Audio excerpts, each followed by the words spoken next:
जो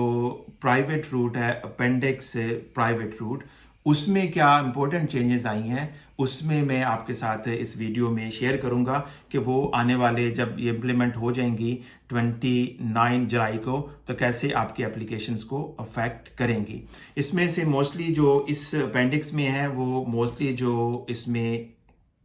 अमेंडमेंट होने जा रही हैं वो काफ़ी पॉजिटिव हैं। पहले मैं ब्रीफली बताता हूं कि ये जो प्राइवेट रोड अपेंडिक्स है क्या और इसमें कौन कौन सी एप्लीकेशंस नॉर्मली फॉल करती हैं। सबसे पहले जब आप एप्लीकेशन करते हैं कि आपके बच्चे यहाँ पे बोर्न हुए हैं, जब वो 7 साल कंप्लीट कर लेते हैं तो जो आप एप्लीकेशन करते हैं इसी अपेंडिक्स के अंडर आप अप्लाई करते हैं। या अगर आपके बच्चे यूके के बाहर बोर्न हुए हैं 18 साल से पहले, जब वो 7 साल यूके में कंटिन्यूसली कंप्लीट कर लेते हैं, तो फिर भी इसी अपेंडिक्स में आप एप्लीकेशन होम ऑफिस में डालते हैं। और जो यंग अडल्ट हैं जिनकी एज 18 और 25 के बीच में है, हाफ लाइफ का जो क्राइटेरिया वो मीट करते हैं, तो वो भी इसी कैटेगरी में फॉल करते हैं। या जो अडल्ट हैं जिन्होंने यहाँ पे कंटिन्यूसली 20 ईयर्स यहाँ पे कंप्लीट किए हैं, लीगल हैं या इलीगल वे से उनके यहाँ पे कंप्लीट हुए हैं, तो वो एप्लीकेशन भी इसी जो अपेंडिक्स है उसी के अंडर आप अप्लाई करते हैं। तो ये बड़ा इंपॉर्टेंट जो इमिग्रेशन रूल्स की जो ये कैटेगरी है, इसमें कुछ चेंजेस की गई हैं। चेंजेस हुई क्या हैं? मेन जो चेंज हुई है, चेंज इसमें लेके आ रहे हैं, वो ये है कि जो बच्चे यूके में बोर्न नहीं होते 18 साल से पहले, अगर वो 7 साल या इससे ज़्यादा यहाँ पे कंटिन्यूसली अपनी लाइफ यहाँ पे स्पेंड कर लेते हैं, तो उनमें अब प्रॉब्लम ये आ रहा था कि जब वो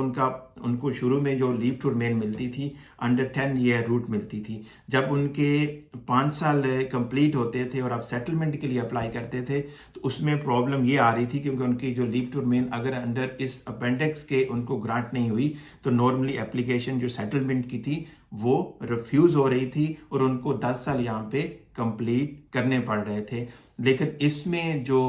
फर्दर क्लॉज इनहेंस हो रही है वो ये है कि अगर उनको leave to remain appendix family route पे या आउट ऑफ इमिग्रेशन रूल भी ग्रांट हुई है और वो 5 साल कंप्लीट कर लेते हैं और बाकी जो इसकी रिक्वायरमेंट्स हैं उसको मीट करते हैं, तो 5 साल के बाद वो एलिजिबल होंगे सेटलमेंट की एप्लीकेशन करने की। तो ये एक अच्छी चेंज है जो इम्प्लीमेंट होने जा रही है नेक्स्ट मंथ 29 जुलाई 2025 को। और इस तरह से जो यंग अडल्ट की एप्लीकेशन है उसमें भी यही रूल इम्प्लीमेंट होने जा रहा है। उसमें भी अगर आप 5 साल कंप्लीट कर लेंगे, लेकिन अगर आपके जो लीव टू रिमेन है वो जो प्राइवेट रूट के अंडर नहीं भी थी, तो फिर भी आप जब 5 साल कंप्लीट करते हैं, बाकी क्राइटेरिया मीट करते हैं, तो फिर भी एलिजिबल होंगे सेटलमेंट यानी indefinite leave to remain apply करने के।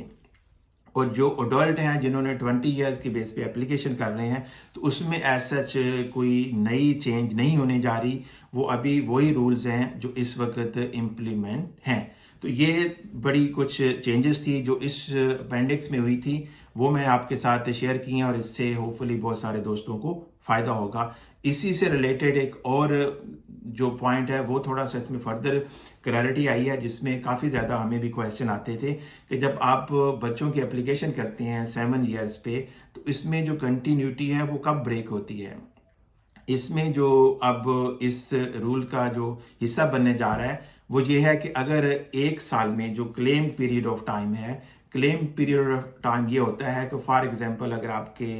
बच्चों की एज 3 साल थी, वो आपके साथ यूके में आए, जब वो 10 साल के होंगे और 7 साल का ये पीरियड वो कंप्लीट यूके में कर लेते हैं, तो ये आप क्लेम पीरियड ऑफ टाइम आपका होगा। इसमें किसी भी साल में 6 महीने से ज़्यादा वो यूके से बाहर ना रहे हों और ओवरऑल इन 7 सालों में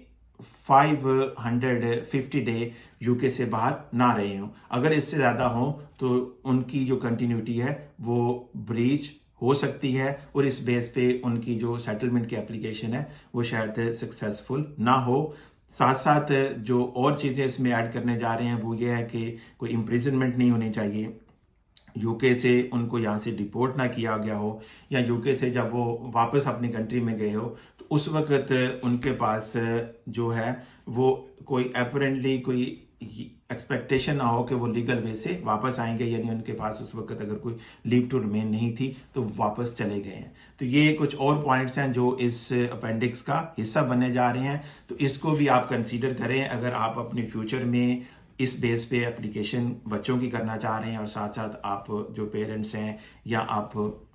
के फैमिली मेम्बर्स हैं वो इस रूल में अप्लाई करना चाहते हैं। तो उम्मीद है कि इस वीडियो से आप दोस्तों को फ़ायदा होगा। बाकी जो चेंजेस आई हैं वो भी काफ़ी इंपॉर्टेंट हैं, उस पर भी मैं कोशिश करूँगा जैसे जैसे टाइम मिलता है उसमें भी जो चेंजेस आई हैं वो आप दोस्तों के साथ शेयर करेंगे।